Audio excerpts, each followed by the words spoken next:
నమస్తే, welcome to V3 news లక్ష్యం సమాజహితం. నేను మహేష్. ముందుగా వార్తలోని ముఖ్యాంశాలు. రాజధాని రైతుల పాదయాత్రలో బీజేపీ, నెల్లూరు వెళ్లిన నేతలు. నాంపల్లిలో కాలుష్య నియంత్రణ అప్లెట్ అథారిటీ నూతన కార్యాలయాన్ని ప్రారంభించిన హైకోర్టు చీఫ్ జస్టిస్.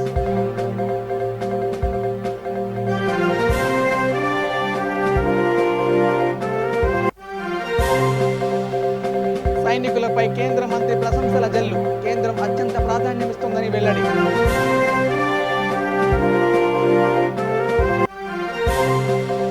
వైసీపీ వికృత వ్యాఖ్యలపై విశాఖ టీడీపీ ఆగ్రహం, ఆగనంపూడి గాజువాకలలో నిరసన ప్రదర్శన. ఇక డీటెయిల్ చూస్తే, రాజధాని రైతుల పాదయాత్రకు బీజేపీ మద్దతు పలకనుంది. యాత్రలో పాల్గొనడానికి ఆ పార్టీ రాష్ట్ర శాఖ అధ్యక్షుడు సోము వీరాజు, జాతీయ నేత దగ్గుపాటి పురంధరేశ్వరి, రాజ్యసభ సభ్యులు సుజనా చౌదరి, మాజీ మంత్రి కామినేని శ్రీనివాస్ నెల్లూరు జిల్లాకు వెళ్లారు. చిలకలూరుపేటలో ఆ పార్టీ నేతలు వారికి స్వాగతం పలికారు.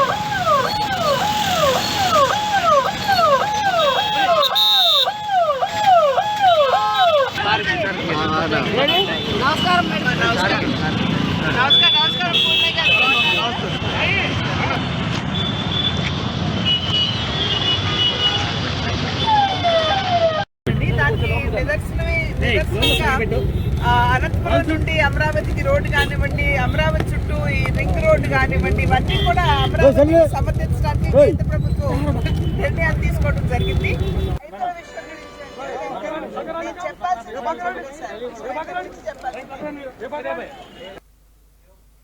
ఇక బస్సులో గరిష్టంగా 50కి మించి ఎక్కించుకోకూడదు.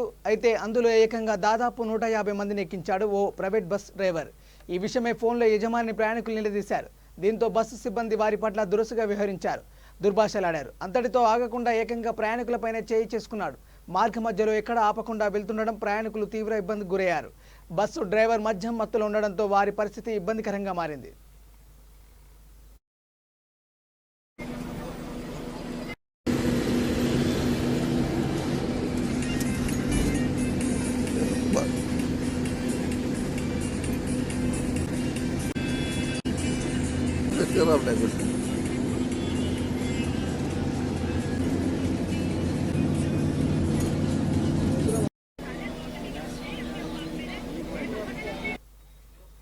ఇక సరిహద్దు భద్రతలో సైనికుల పాత్ర అద్భుతం అంటూ కేంద్ర హోంశాఖ సహాయశాఖ మంత్రి కిషన్ రెడ్డి కొనియాడారు. కేంద్ర ప్రభుత్వం వారికి అత్యంత ప్రాధాన్యమిస్తుందన్నారు. కూకట్పల్లిలోని భారత్ వికాస్ పరిషత్ ఆధ్వర్యంలో నిర్వహించిన సైనిక్ వందన్ కార్యక్రమానికి ముఖ్య అతిథిగా హాజరయ్యారు. దివ్యాంగులకు కృత్రిమ అవయవాలను అందజేశారు. పలువురు వీర జవాన్ల కుటుంబాలకు ఆర్థిక సాయం అందజేశారు. ఈ సందర్భంగా మాట్లాడుతూ, దొంగచాటుగా మన భూభాగంలోకి వచ్చిన పాకిస్తాన్ ఉగ్రవాదులు సైనికులను చంపితే అందుకు ప్రతీకారం తీర్చుకున్నామన్నారు.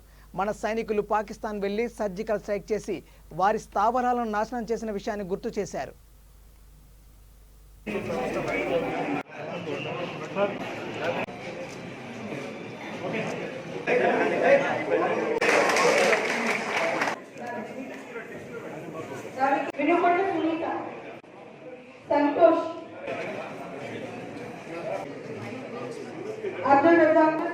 భారత వికాస్ పరిషత్ ఆధ్వర్యంలో గత అనేక సంవత్సరాలుగా ఇక్కడ సేవా కార్యక్రమాలు కొనసాగుతా ఉన్నాయి. ఈరోజు సైనిక వందన పేరుతో సైన్యంలో పనిచేసినటువంటి అమరవీరుల కుటుంబాలకు, సైనిక కుటుంబాలకు, కష్టాల్లో ఉన్నటువంటి వాళ్ళకు ఆర్థిక సహాయం అందించేటువంటి కార్యక్రమం ఈరోజు భారత వికాస్ పరిషత్ ట్రస్ట్ ద్వారా చేపట్టడం జరిగింది. దాంతోపాటు గత అనేక సంవత్సరాలుగా నిర్వహిస్తున్నటువంటి దివ్యాంగుల కృత్రిమ అవయవాలకు సంబంధించి కూడా ఈరోజు దివ్యాంగులకు అందించడం జరిగింది. మనకందరికీ తెలుసు, నరేంద్ర మోడీ గారు ప్రధానమంత్రిగా బాధ్యతలు చేపట్టిన తర్వాత వికలాంగులు అనకూడదు, వాళ్ళలో ఆత్మవిశ్వాసం పెంచాలి అనేటువంటి దృక్పథంతో వికలాంగుల పదవ స్థానంలో దివ్యాంగులని వాడాలని చెప్పి చట్టంలో మార్పు తీసుకురావడం జరిగింది. దాంతోపాటు దివ్యాంగులకు సంబంధించినటువంటి హక్కుల చట్టాన్ని కూడా స్వాతంత్రం వచ్చిన తర్వాత మొదటిసారి మరి పార్లమెంట్లో ప్రవేశపెట్టి వాళ్ళకు అన్ని రకాలుగా హక్కులు కల్పించేటువంటి చట్టాన్ని కూడా రూపకల్పన చేయడం జరిగింది. దురదృష్టవశాత్తు ఇంతవరకు ఆ చట్టము మన రాష్ట్రం అమలు కావడం లేదు.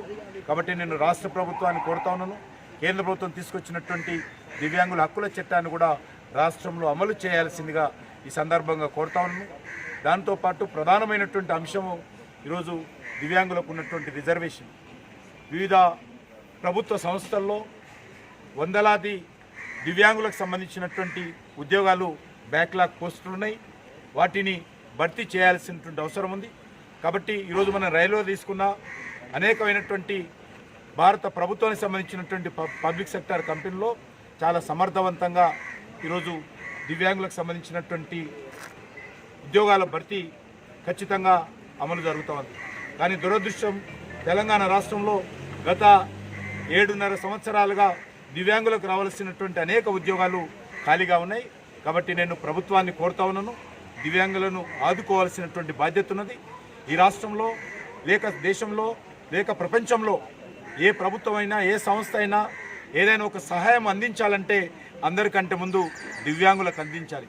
దివ్యాంగులకు అందించిన తర్వాతనే మిగతా వర్గాలకు ఆర్థిక సహకారం కానీ ఇతర సహకారం అందించాలి. కానీ దురదృష్టవశాత్తు మన దేశంలో ఈ యొక్క దివ్యాంగుల విషయంలో ప్రాధాన్యత లేదు. వాళ్ళకి ఇవ్వాల్సినటువంటి సహకారం మనము పూర్తి స్థాయిలో అందించలేని పరిస్థితుల్లో అనేక రకాలుగా ఇబ్బందులకు గురవుతున్నటువంటి పరిస్థితుల్లో దివ్యాంగులను ఆదుకోవడం కోసము రాజకీయాలకు అతీతంగా రాష్ట్ర కేంద్ర ఇక లంగర్ హౌస్ సమీపంలో ట్రాన్స్జెండర్లు పరస్పర దూషణలకు దిగారు. పోలీసులకు ఫిర్యాదు చేశారు. కొంతమంది తమపై దాడులకు దిగుతున్నారని, రక్షణ కల్పించాలని మయూర్ అనే ట్రాన్స్జెండర్ కోరింది. ఈ ఘటన నేపథ్యంలో పరిసర ప్రాంతాల ప్రజలు కొద్దిసేపు ఉత్కంఠకు గురయ్యారు.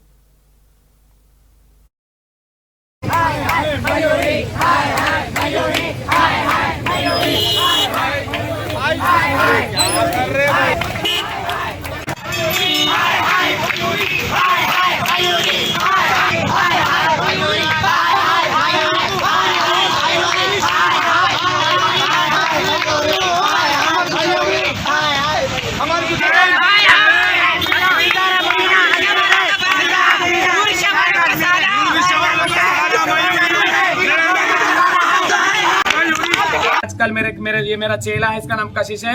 इसको जो जबरदस्ती कल बिल्डिंग पे से उसका ऊपर से पूरा थूक की गिलास उगलता इसके मुंह पे फेंके तो इन्हें मेरे को आके बोला तो मैं इनके हमारे हिजड़ों के हेड को फोन लगा के बोलते हेड अच्छा तेरा इंसाफ करती बोली। इसका नाम मीना है। तो आज क्या हुआ, कल शाम में भी कल शाम में मैं शॉपिंग को चले गए कपड़ों को, तो मेरा चेला बर्तन धो रहा था लंगर हाउस में, 8 साल से रहता बर्तन धो रहा तो पूरे गांजा पी लेके वो आदमियाँ डुप्लीकेट झिर्रे के पूरे दाढ़ियाँ मार के करके वहाँ शाम में दिन में साड़ी पहन, तो शाम में पैंट शर्ट पहन के और दुकान वालों को हुतुम कर दिए। इसको आके दुनिया का ऐसा हाथ करके यूं करके दुनिया का मुंह पे पंचा गिंचा मार के लाता गिता मार के आदमियाँ वो दुनिया का मारे करे। तो इन्हें गुरु कहाँ है जल्दी बोलते मैं गई तक बोलूंगा पूरे राव के पूरे घर को भाग गए मयूरी यारी बोलते कि तो मैं लंगर पीस कल कंप्लेंट लिखी तो कल जवाना आके उनको देखे तो जवानों को भी मालूम है लॉकडाउन के भाग गए। सो आज हम पीएस को सुबह में 11 बजे आओ तो हम 10:50 पे हम पीएस में बैठे तो उसके बाद जो जिसके नाम पे हम कंप्लेंट किए ईसू फियाज और कंडा मुच्चू और शहबाज और वो कौन आरजू मायरा और विवेक आदमी बेगम बाजार में रहता उन्हें अच्छा खासा 1 साल का हिजड़ा है, धार की बेटा ऐसा सेक्स चेंज करवा लिया, ब्रेस्ट डला लिया। उसके घर में आप कंफर्म करो जाके, उसके घर वाले भी इसको एक्सेप्ट नहीं करे। उसकी भी पुलिस में केस है पूरे हिजड़ों के, इसको मारे करे कहते साहब मैं हिजड़ों में तो नहीं जा रही। अजय कुमार सर क्या बोले मयूरी तुम मांगो तुम्हारे नाम पे कोई हिजड़े आए तो हम तुम्हारा मारे करे तो इंसाफ करेंगे तुम्हारे साथ पुलिस से बोल के। जब अजय कुमार सर बोले थे शहनाज पीएस वाले अब 6 महीने तक कुछ भी नहीं करे हिजड़े, अब मेरे चेलों से लड़ ले रहे जबरदस्ती। भैया इससे देखो क्या करे बेटा जबरदस्ती क्रॉस सर्जरी करा मेरा पूरा एक्सचेंज करा क्या करा है क्रॉस ऑपरेशन करा दिया मेरा जबरदस्ती का ऑपरेशन करा है बेटा ऐसा सेक्स चेंज करके उसका पूरा लिंग परिवर्तन कर दिए, ऑपरेशन करा दिया। कहा ले जा रहे बोल के बोले माता के मंदिर को ले जा रहे बोल के वहाँ ऑपरेशन करा डाले मेरा। कुछ भी लिखा पढ़ाई तो करना ना, ऑपरेशन करा जबरदस्ती ले जाके इसका ऑपरेशन करा दिया। भैया इसको मूतने तक नहीं आ रहा। వైసీపీ నేతల వికృత వ్యాఖ్యలపై విశాఖ టీడీపీ తీవ్ర ఆగ్రహం వ్యక్తం చేసింది. ఆగనంపూడిలో నిరసన ప్రదర్శన నిర్వహించింది. మరోవైపు గాజువాకలోనూ ఆ పార్టీ నేతలు ఆందోళనకు దిగారు. ఈ సందర్భంగా మాట్లాడుతూ శాసనసభ ఉందాతనాన్ని కోల్పోయిందన్నారు. బూతులు మాట్లాడే నేతలు శాసనసభకు ఎంపిక కావడమే ఈ పరిస్థితి కారణమన్నారు. ఇకనైనా గౌరవం ఇచ్చిపుచ్చుకోవాలని, లేకపోతే తీవ్ర పరిణామాలను ఎదుర్కోక తప్పదంటూ హెచ్చరించారు. సంబంధం లేదు. ముఖ్యంగా కొడాలి నాని, మంత్రి అంబటి రాంబాబు, వైసీపీ ఎమ్మెల్యే రోజా గారు కూడా ఒళ్ళు దగ్గర పెట్టుకుని మాట్లాడాల్సిన చూస్తున్నాము. మరీ దారుణంగా ఫ్యామిలీతో, కుటుంబ సభ్యులతో సంబంధం లేని విషయాలు కూడా తీసుకొచ్చి అక్కడ భార్య భర్తలకు సంబంధించిన విషయాలు కూడా అసెంబ్లీ అనేది ఏంటంటే ప్రజా సమస్యల మీద చర్చించేది అసెంబ్లీ. ప్రజా సమస్యల మీద మాట్లాడాలి. దాన్ని తప్ప కానీ సమస్యలు మానేసి, ప్రజా సమస్యలు మానేసి ఇండివిజువల్ విషయాలుగా సొంత విషయాలు సొంత ప్రయోజనాల కోసం మాట్లాడుతున్నారు.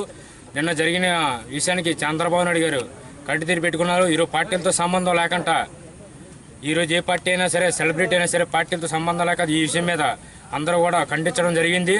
దీన్ని తీవ్రంగా ఖండిస్తున్నాము. దీనిపైన వైఎస్ఆర్సీపీ నాయకులు, ఎమ్మెల్యేలు కానీ, మినిస్టర్లు కానీ, ఎంపీలు కానీ ఎవరైనా సరే ఒళ్ళు జాగ్రత్త పెట్టుకొని మాట్లాడవలసిందిగా కోరుతున్నాము.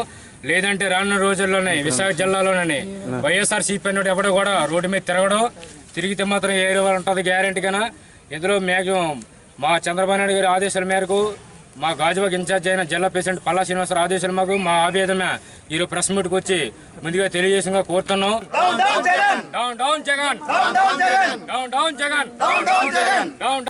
గాజువాక మండలం 85వ వార్డు నుంచి నిన్న అసెంబ్లీలో జరిగిన పరిణామాల గురించి మేము ఈ మీడియా ముందుకి రావడం జరిగింది. ఆంధ్రప్రదేశ్ రాష్ట్ర సోదరీమణులకు, నాయకులకు అందరికీ నా యొక్క నమస్కారాలు. సోదరులారా, ముఖ్యంగా ప్రజెంటు ఇప్పుడు వైసీపీ నాయకులు అవని, తెలుగుదేశం పార్టీ నాయకులు అవని, జనసేన పార్టీ నాయకులు అవని ఎవరైనా పార్టీ రూల్ చేయొచ్చు. కానీ ఇప్పటికి మనకి, మీ నాయకులకి, మీకు ఏమైనా ఉంటే, పార్టీ పరంగా ఏమైనా ఉంటే దూషించుకోండి. ఇప్పటి వరకు మన ఆంధ్ర రాష్ట్రంలో ఎప్పుడూ కూడా ఎన్నడూ ఇవన్నీ చూడండి. ఈరోజు మన రాష్ట్ర ప్రజలు చిగ్గిపడే విధంగా మనం చూడవలసి వస్తుంది. మన అసెంబ్లీ అనేది మన ఆంధ్ర రాష్ట్రానికి అంట్లకి ఒక దేవాలయం. అటువంటి దేవాలయంలో మీరు ప్రజెంట్ పార్టీ, రూలింగ్లో ఉన్న పార్టీ అవ్వచ్చు, ప్రతిపక్షం పార్టీ అవ్వచ్చు, ఆ దేవాలయంలోకి వెళ్ళి మన రాష్ట్రాన్ని అభివృద్ధి పదంలో ఎలా నడిపించాలి, ఏ విధంగా చేయాలి, పైనుంచి ఫండ్స్ తీసుకొచ్చి మన రాష్ట్రాన్ని పక్క రాష్ట్రంతో పోటీ పడే విధంగా ముందుకు నడిపించాలి అనే విధంగా ఆ దేవాలయంలో చర్చించుకోవాలి. కానీ వ్యక్తిగతంగా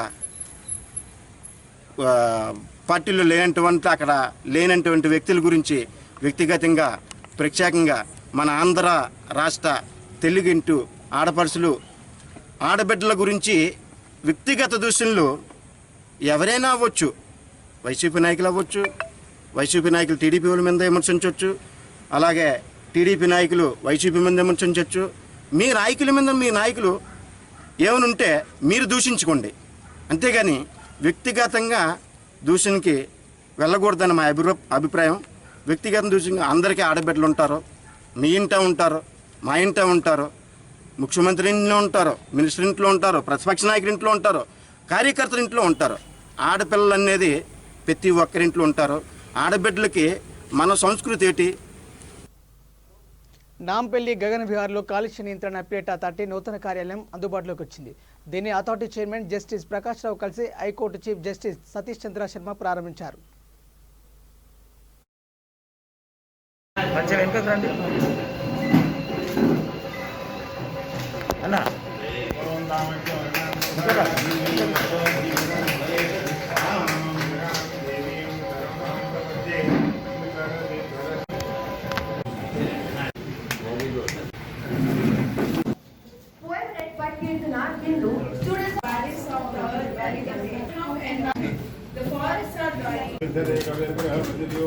There's something which was not under my control.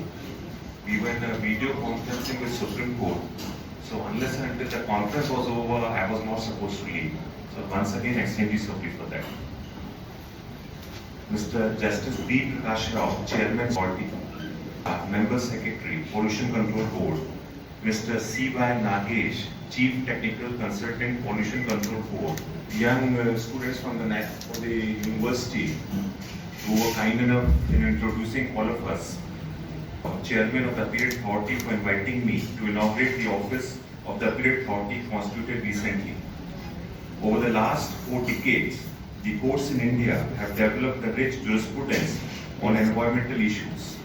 The environmental case law reflects the judiciary's predominant approach to environmental grievance redressal by directing regulatory institutions to take action against persistent violations and injustices, expanding the scope of environmental regulation and recommending a special environmental adjudicatory mechanism to make environmental justice more accessible. Environmental issues are rapidly increasing and conflicts need formal adjudication. In that context, there is a demand for a specialized environmental adjudicatory mechanism. Appellate authority can be a useful adjudicatory mechanism in escalating environmental crisis. The authority has to be easily accessible to not only potential polluters but also the pollutees. The recent constitution of State Pollution Control Appellate Authority is a good step forward towards adjudication of appeals pertaining to environmental clearances and others. When I was coming to Hyderabad, ఇక భారీ వర్షాలు వరదలు చిత్తూరు జిల్లా వెంకటగిరి కోటను ముంచెత్తాయి. పలు కాలనీలు నీట మునిగాయి, చెరువులు పొంగి పొర్లుతున్నాయి, లోతట్టు ప్రాంతాలు జలమయమయ్యాయి. ఈ క్రమంలో జిల్లా కాంగ్రెస్ అధ్యక్షులు ఇనాయత్ ఖాన్ ఆయా ప్రాంతాలను సందర్శించారు. తక్షణమే బాధిత కుటుంబాలను ఆదుకోవాలని కోరారు. బాధితులు మీడియాతో మాట్లాడుతూ ఇళ్లలోకి నీళ్లు చేరాయని, ఏమి చేయాలో పాలుపోక గంగమ్మ దేవాలయంలో తలదాచుకున్నామని చెప్పారు. తమను ఏ అధికారి ఇప్పటిదాకా పరామర్శించలేదన్నారు. ఇకనైనా చొరవ తీసుకోవాలని కోరారు.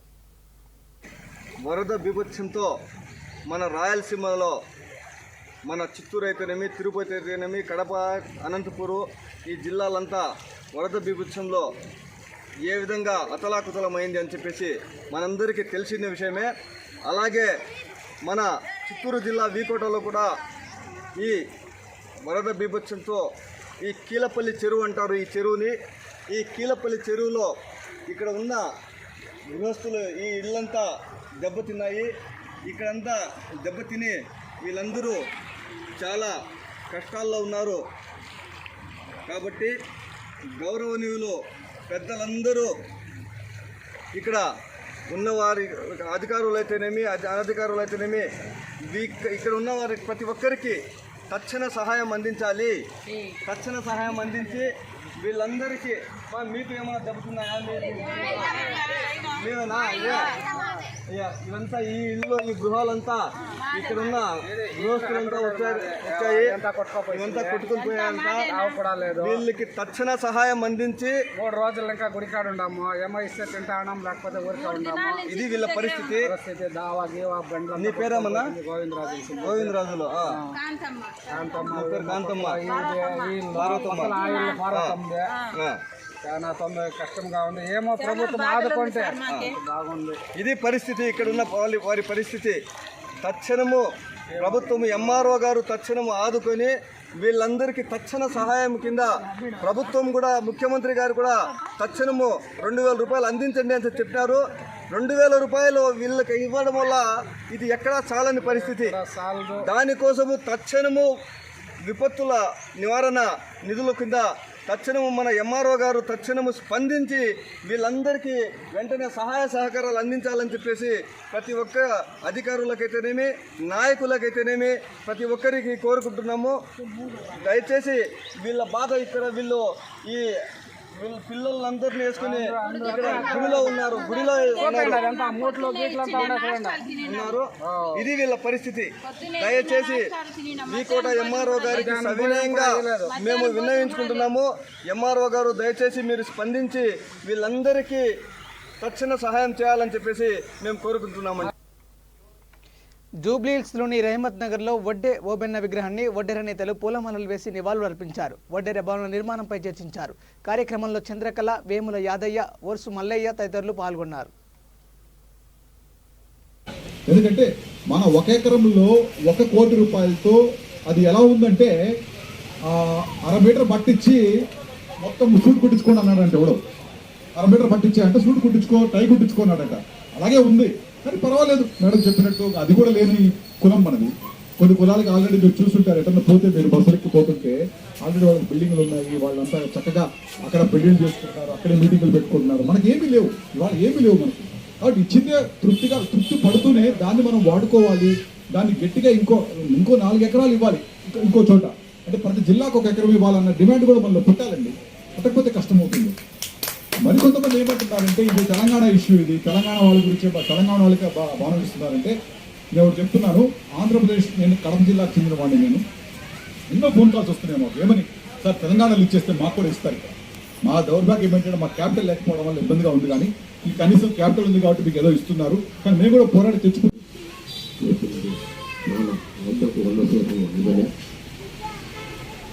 మన తెలంగాణ ప్రభుత్వంలో హైదరాబాద్లో శివాజీ విజయం పెడతాను మూడమండలం అనుమతి ఇవ్వలే. బీజేపీ సంతానం ఉంది, ఎంపీ కిషన్ రెడ్డి గారు మంత్రి అయినా ఇవ్వలే. ఎక్కిన విగ్రహాన్ని పెట్టిన విగ్రహాన్ని తొలగించారు. కానీ మా జూబ్లీస్ నియోజకవర్గం ఎమ్మెల్యే గారు సర్వతం ఎస్సీ భవన్ నడి సర్కిల్ దగ్గర రేపు Hitec City main road highway road ఇది 120 ఫీట్ల కూడా అవుతుంది. ఇస్లాంటి స్థలంలో మా విగ్రహాన్ని, మా కులాన్ని, గోపన్నకు గుర్తింపించిన ఎమ్మెల్యేకు నేను నా మనస్ఫూర్తిగా కృతజ్ఞతలు చెప్తున్నా. మా ఒడ్డిన సంఘము నాయకులకు అందరి దూరం కూడా ఆయనకు అభినందిస్తూ మా రమేంద్ర డివిజన్ కార్పొరేటర్ సీఎం గారి దగ్గర అభినందిస్తున్నాం. మరి ఇది మన రాజ్ కుమార్ గారు చెప్పినట్టుగా భారీ వర్షాల కారణంగా నష్టపోయిన బాధితులకు ప్రభుత్వం సత్వరమే సాయం అందించాలని బీజేపీ రాష్ట్ర ప్రధాన కార్యదర్శి విష్ణువర్ధన్ రెడ్డి డిమాండ్ చేశారు. వాయుగుండం ప్రభావంతో కురుస్తున్న భారీ వర్షాల కారణంగా పెద్ద ఎత్తున ఆస్తి నష్టం సంభవించిందన్నారు. గతంలో ఎన్నడూ లేని విధంగా రాయలసీమకు అపార నష్టం వాటిల్లిందన్నారు. ఈ నష్టాన్ని అంచనా వేసేందుకు 5 సభ్యులతో కూడిన తమ పార్టీ బృందం పర్యటించనున్నట్టు తెలిపారు. అనంతపురం జిల్లా కదిరిలో ఒక భవన నిర్మాణం కూలి 6 మంది చనిపోవడం, అదేవిధంగా 9 మంది క్షతగాత్రులు కావడం, మరికొద్దిమంది ఆసుపత్రుల్లో ఉన్నారు. రాష్ట్రంలో ఇలాంటి సంఘటనలు జరిగినప్పుడు ప్రభుత్వం తక్షణ సాయంగా సహకారం అందించేటువంటి సాంప్రదాయం ఉంది. దురదృష్టం ఏంటంటే సంఘటన జరిగి దాదాపు 40 గంటలు అవుతున్న రాష్ట్ర ప్రభుత్వం ఇప్పటి వరకు చనిపోయిన కుటుంబాలకు ఆర్థిక సాయం అందించడం కానీ, బాధిత కుటుంబాలకు ఆర్థిక సాయం అందించడం కానీ చేయలేదు. ఇది దురదృష్టకరం. ఈరోజు క్షతగాత్రులందరూ కూడా ప్రభుత్వ ఆసుపత్రిలో వైద్యం చేయించుకుంటున్నారు. దీనికి కారణకులకు సంబంధించిన విషయంలో కూడా 174 తోటి కేసు రిజిస్టర్ చేసి పోలీసులు కూడా చేతులు దులుపుకునేటువంటి పరిస్థితి కనపడుతుంది. భారతీయ జనతా పార్టీ ప్రధానమైన డిమాండు సంబంధిత మున్సిపల్ కమిషనరు, టౌన్ ప్లానింగ్ సిబ్బంది మీద సుమోటోగా హత్యా నేరం కింద క్రిమినల్ కేసులు నమోదు చేయాలని చెప్పి డిమాండ్ చేస్తున్నాం. ఎందుకంటే 6 సార్లు పక్కనున్నటువంటి కుటుంబాలకు సంబంధించిన ఇళ్ల వాళ్ళు ఫిర్యాదు చేసినా కూడా పట్టించుకున్నటువంటి మున్సిపల్ కమిషనరు, అదేవిధంగా అవినీతికి పాల్పడి అనధికారికంగా అనుమతులు ఇచ్చినటువంటి టౌన్ ప్లానింగ్ సిబ్బంది మీద ఎందుకు చర్యలు తీసుకోరని చెప్పి నేను గుర్తు చేస్తున్నా. ఒకవేళ సుమోటో కానీ ప్రభుత్వం కానీ కేసులు రిజిస్టర్ చేయకపోతే మున్సిపల్ కమిషనరు, అదేవిధంగా సంబంధిత మున్సిపల్ సిబ్బంది మీద భారతీయ జనతా పార్టీ కోర్టులో పబ్లిక్ లిటిగేషన్ సంబంధించిన విషయంలో ప్రజా ప్రయోజనాల వాద్యాన్ని ఖచ్చితంగా వేస్తుంది. వదిలిపెట్టే ప్రసక్తి లేదనే విషయాన్ని కూడా నేను గుర్తు చేస్తున్నాను. కనీసం కలెక్టర్ గారు ఇంత పెద్ద సంఘటన జరిగితే రావాల్సినటువంటి బాధ్యత ఉంది. కనీసం ఈ రోజైనా కానీ కలెక్టర్ రావాలి, వాళ్ళకు బాధితులకు సహకారం అందించాలని చెప్పి నేను గుర్తు చేస్తూ, చనిపోయిన కుటుంబాలకు 50 లక్షల రూపాయలు ఆర్థిక సహాయము, అదేవిధంగా గాయపడినటువంటి వాళ్లకు 10 లక్షల రూపాయల ఆర్థిక సహాయాన్ని అందజేయమని చెప్పి ముఖ్యమంత్రిని బీజేపీ డిమాండ్ చేస్తుంది. తెలుగుదేశం పార్టీ ఉనికిని కాపాడుకునేందుకు మాజీ ముఖ్యమంత్రి చంద్రబాబు నాయుడు నాటకాలు ఆడుతున్నారని గూడూరు ఎమ్మెల్యే వరప్రసాద్ ఆరోపించారు. గూడూరు పట్టణంలో ఎమ్మెల్యే క్యాంపు కార్యాలయంలో నివాసంలో మీడియా సమావేశాన్ని ఏర్పాటు చేశారు. ఎన్నికల్లో గెలుపు ఓటములు సహజమన్నారు. ఇటీవలి స్థానిక ఎన్నికల్లో ఎన్నికల్లో పార్టీ ఘోర వైఫల్యాన్ని తట్టుకోలేకపోయిన చంద్రబాబు అసెంబ్లీ వేదికగా వైసీపీపై నిందలు వేసేందుకు ప్రయత్నించారని పేర్కొన్నారు. రాజకీయాల్లో ఉందాగా ఉండాలని తో పలికారు. ప్రజలకు సేవ చేసి అభిమానాన్ని సంపాదించుకోవాలని, కపట నాటకాల వల్ల ఎటువంటి ఉపయోగం లేదన్నారు. సమావేశంలో వైసీపీ నాయకులు శ్రీనివాసులు, మురళి, గోపాల్ యాదవ్, నర్సయ్య పాల్గొన్నారు. నియోజకవర్గ ప్రజలకు వ్యక్తిగతంగా నేను కానీ మా వైఎస్ఆర్ పార్టీ కానివ్వండి మేమంతా కూడా రుణపడి ఉంటాం. ముందెన్నడూ లేనట్టుగా అత్యధిక మెజారిటీ ఇవ్వడం జరిగింది. జగన్మోహన్ అది నేను చూశాను సోషల్ మీడియాలో. ఎందుకు ఏడ్చావయ్యా అసలు? అంటే రాజకీయం మళ్ళా భవిష్యత్తు లేదని ఏడ్చావా? కుప్పంలో ఓడిపోయావని చెప్పి నువ్వు ఏడ్చావా? రెండులో ఏదికి చెప్పుండి. నీ భార్య అని ఉంటే ఎందుకు ఆవిడ నువ్వు తెరలోకి తీసుకొస్తావు? ఎవరు అనలేదు కదా. ఆ గౌరవమైన మహిళలు ఎందుకు తెరలో తీసుకొస్తావు? ఏదో రాజకీయంలో పెట్టుకున్నా, హెరిటేజ్లో పెట్టుకున్నా, మా అందరూ తెలుస్తుందో ఆల్ రైట్. ఆవిడ కూడా గొప్ప మహనీయుడు కూతురు. ఆవిడని ఎందుకు తీసుకొస్తావయ్యా? నీ రాజకీయం నువ్వు చేసుకోక ఆ తర్వాత 2 గంటల తర్వాత నువ్వు అక్కడ రాజకీయం పెట్టేసేసి ఏడుస్తావు. ఏడ్చినప్పుడు కూడా చూడడానికి కూడా మాకు అవమానం వేసింది. ఎందుకంటే అది ఎక్కి ఏడవలసిన అవసరం ఎవరేం చేశారయ్యా మిమ్మల్ని? ఒక కంట్లో ఒక నీరు చుక్కు కూడా లేదయ్యా. మేము చూడడానికి మాకే అవమానం వేసింది. నీ వయసుకి ఏంటి ఏడవాలా? నేను అదే వయసు వాడిని. ఎవరైనా అంటే నేను కూడా ఎదురు తిరిగి నా సమాధానం నేను చెప్పుకుంటాను. అంతే తప్ప నుంచి ఏడవలసింది కాదయ్యా. అనకూడదు. కానీ మీలాంటి నాయకులు లేదా మీ వయసులో ఉన్న మగవాళ్ళు లేదా అలాంటి వాళ్ళు ఎవరో పసిబిడ్డలు ఏడుస్తారు, నిస్సహాయాలు ఏడుస్తారు. కనుక మేము తీవ్రంగా ఖండిస్తున్నాం. ఇది కేవలం ప్రజలకు తెలియడానికని చెప్పి, మమ్మల్ని ఆదరించిన ప్రజలకు తెలియడానికని చెప్పి ఈ విధంగా మాట్లాడాను. నేను కూడా ప్రత్యక్షంగా అన్నీ చూసుకుంటూ వస్తున్నాను. మీ దయ వల్ల నేను అసెంబ్లీలో కూర్చున్నాను. జరిగే ప్రతి ఒక్క మాట కూడా వింటున్నా. జగన్మోహన్ రెడ్డి గారు కానివ్వండి, ఎవరు కానీ ఎట్లాంటి మాట కానీ, చంద్రబాబు నాయుడు గారి భార్యని కానివ్వండి, వారి కుటుంబ సభ్యులను కానివ్వండి, రాజకీయంగా మాట్లాడితే తప్ప మరో విధంగా వారిని కించపరిచేటట్టుగానే, అవమానపరిచేటట్టుగా మాట మాట్లాడలేదు. ఆ ప్రస్తావన తీసుకొచ్చింది కూడా కేవలం వారే. అనవసరంగా శబ్దాలు కూడా చేయడం కూడా వారే చేశారు.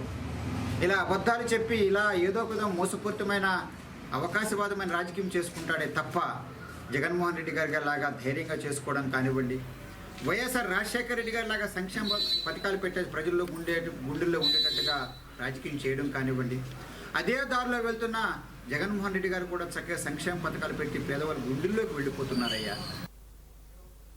అర్ధరాత్రి తలుపులు పగలగొట్టి కూన రవికుమార్ అరెస్ట్ చేయాల్సిన అవసరం ఏంటని టీడీపీ రాష్ట్ర అధ్యక్షుడు అచ్చెన్నాయుడు ప్రశ్నించారు. మహిళల్ని కించపరిచే హక్కు వైసీపీకి ఉంటే వాటిపై నిరసన తెలిపే హక్కు టీడీపీకి ఉందన్నారు. రవికుమార్ను తక్షణమే విడుదల చేయాలని డిమాండ్ చేశారు. రాష్ట్రంలో కావాలని జగన్ ఉద్రిక్తతలను సృష్టిస్తున్నారని ఆరోపించారు. వరదలతో ప్రజలు ప్రాణాలు పోతుంటే దానిపై దృష్టి పెట్టకుండా టీడీపీ నేతల్ని ఎలా అరెస్టు చేయాలని సీఎం ఆలోచిస్తున్నారంటూ మండిపడ్డారు. జగన్ లాంటి డైవర్షన్ ముఖ్యమంత్రి దేశంలో ఎక్కడా లేరన్నారు.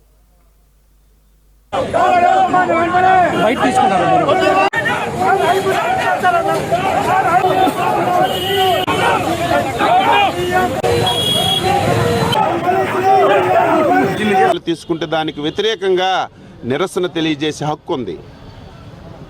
నిన్న అటువంటి సంఘటన జరిగితే దానికి నిరసన తెలియజేయడానికి బయటకు వస్తే పోలీసులు అడ్డం పడ్డారు. అడ్డం పడ్డమే కాదు, మళ్ళీ తప్పుడు కేసు పెట్టారు. పోలీసుల యొక్క విధులని ఆటంకం కలిగించామని. పోలీసుల విధులకు మేము ఆటంకం కలిగించలేదు. ప్రజాస్వామ్యం మాకు ఇచ్చినటువంటి హక్కుని పోలీసులు ఆటంకం కలిగించారు. మేము ప్రజాస్వామ్యయుతంగా నిరసన తెలియజేయడానికి వెళ్తుంటే మీరు నిరసన తెలియజేయకుండా అడ్డుపడి మా మీద కేసులు పెట్టడం ఇది దారుణం. దీనిని మేము తీవ్రంగా ఖండిస్తున్నాం. బులెటిన్ ముగించే ముందు హెడ్లైన్స్ మరోసారి. రాజధాని రైతుల పాదయాత్రలో బీజేపీ, నెల్లూరు వెళ్లిన నేతలు.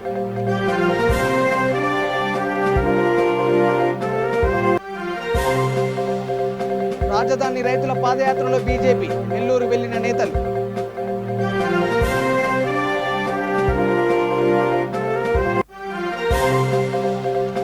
సైనికులపై కేంద్ర మంత్రి ప్రశంసల జల్లు, కేంద్రం అత్యంత ప్రాధాన్యమిస్తుందని వెల్లడి.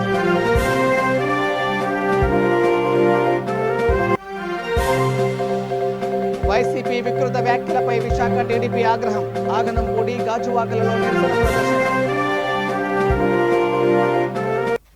ఇవి bulletin updates. Keep watching V3 news. లక్ష్యం సమాజేతం. నమస్కారం.